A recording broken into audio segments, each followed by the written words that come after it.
let's do a tour of my run in my coop. So is my run DIY?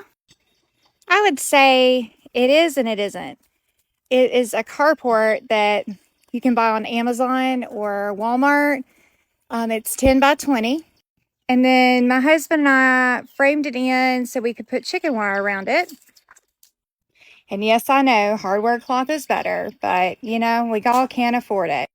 I have one of these feeders that opens and closes when they step on it, and they were supposed to be so great. But my experience is they throw food out everywhere and it makes a stinky mess, and I'm looking for something better.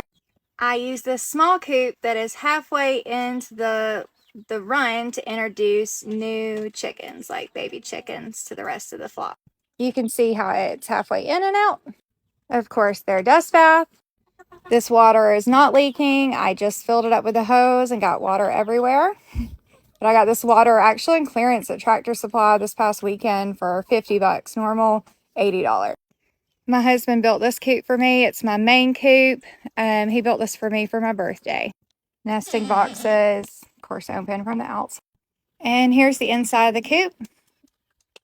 You can see their nesting boxes down there. One thing we learned from building coops, the first one we built was made out of pallets, and the nesting boxes were higher than the roosting bars, and so they wanted to sleep in them and they'd poop all in them. So I learned to make sure that they are lower than the roost. And then I have a fan in their coop now because it's getting hot, and just to keep air moving, because you don't want, you know, fumes building up. And I try to keep it really clean. I haven't cleaned it yet today, but I'm about to. Now this coop is really DIY. My son and I got into chickens together, and he and I built this. He was 13, 14 at the time, just me and him. And now I use it to house a couple silkies and some babies.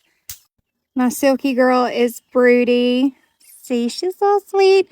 She got some eggs that'll hatch this week, actually, which is really exciting. My big rooster was picking on this sweet little guy. He's a silky. His name is Henry. So he gets his own little castle to keep him away from the big bad rooster.